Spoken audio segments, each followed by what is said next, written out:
Alright, so maybe we don't hear about it that much, but believe it or not, there can be some games that are just banned in certain parts of the world for various reasons. Reasons that some people might find kind of odd. It kind of has nothing to do with like the game itself, but rather a specific region of the world maybe not liking something with the game. These things can happen. I do think they're kind of rare, but they're nonetheless kind of interesting, especially when it's maybe a social or a cultural thing that maybe a certain part of the world maybe disagrees with, and especially when the government actually steps in of this other part of the world and says, you know, we don't want this game, we want to basically ban this game, get it off of the digital storefronts. And that is exactly what is apparently happening with a game called Flick Solitaire. This is by no means like a gigantic AAA game, but it's something that just came out about like not even 2 months ago on October 1st of this year. It's a card game, doesn't have a ton of reviews, as I said, it's not gigantic, but the thing is, apparently Russia has actually requested that Steam ban this game just in Russia, not like worldwide. And this is because I'm seeing some people are saying it is an LGBT game. Other people are saying that it's just got like some LGBT elements to it. But yeah, I think at its root, it's just a card game. I'm looking right here. Like this is a screenshot. Looks pretty sweet, actually. Some cool art. And then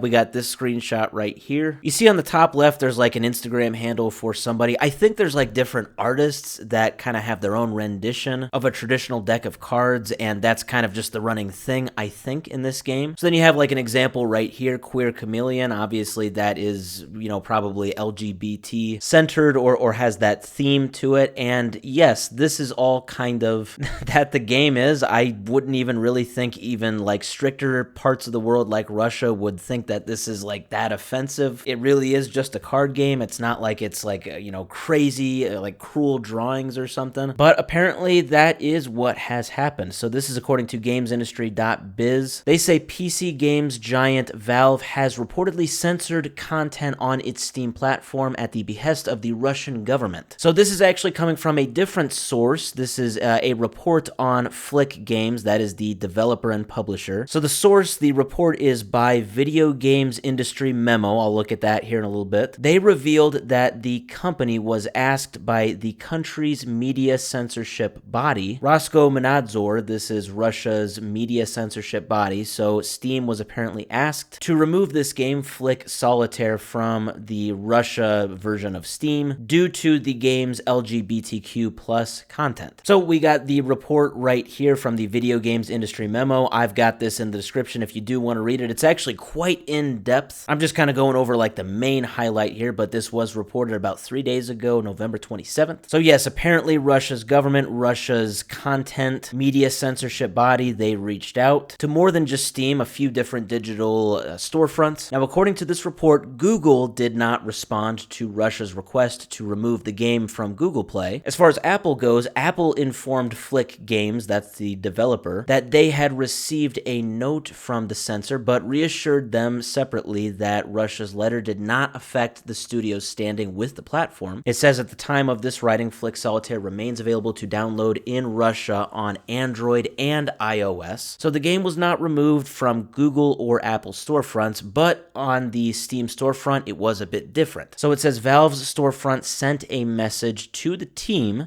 of developers, saying that the game was determined by Russia's media censorship part to be in violation of Russian requirements for distribution. It immediately added a country restriction to Flick Solitaire to take it off the Russian store without offering the developer the chance to appeal or contest the decision. Now, this report actually did also share a screenshot allegedly from Steam to the developer Flick Games. So apparently Steam says, "Hello partner, your game Flick Solitaire was determined by Russia to be in violation of Russian requirements for distribution. We have added a country restriction to the game so that it no longer appears in Russia." So this is the interesting part. It says, "We also want to remind you that you promised Valve under the Steam distribution agreement that your game complies with all applicable laws. Therefore, it is your responsibility to do your due diligence regarding where your game is allowed to be distributed and to inform us of any territory where it cannot be." And the report on this definitely took some issue with kind of their wording there. You know, it kind of sounds accusatory from Steam. You know, how could they take this stance? But I mean, my take on this, so I mean, first off, I'm sure this message is probably just like an automated message with the different like titles and stuff just filled in as applicable. It's really no different than probably any other message that someone would get in this sort of same situation. So I don't think they're like trying to be, judgmental or something about what's in the game. And the other thing is that they are simply saying that the game breaks the, I guess, like guidelines of a territory or region of the world where the game was distributed. And it basically says that they did agree to the Steam distribution agreement. So I kind of do get that. As ridiculous as it sounds, again, this game does not at all seem to be in any way offensive. Like, even if you are someone from Russia and really don't want to, like, I don't know, see something like that, it does kind of make me wonder, like, if there are other games that have like LGBT stuff in it, if they are also distributed in Russia and like if they got this same treatment. I don't know. I mean, let's just say like a game like Baldur's Gate 3. I mean, you can romance like anybody you want in the game. Now I'm curious. I'm going to look it up one second. Sorry, I did kind of go off on a tangent here, but I am seeing that Baldur's Gate 3 is available on Steam in Russia. I mean, yeah, so I mean, using that as an example, that's just kind of odd. Yeah, odd that they would target this card game for having LGBT, I guess, themes or artists or something in it. But a game where you can like full on romance like anybody of any gender, that doesn't get removed. I don't know. It's just kind of weird to me, but maybe there's something I'm not seeing here, I guess. Either way, unfortunately, this game, it looks like, is no longer available in Russia. But again, it's not banned worldwide or anything. It's still available in the US, probably other parts of the world as well, just not Russia. Again, very interesting when something happens like this. A country censoring a game. It's kind of odd, but it still does happen.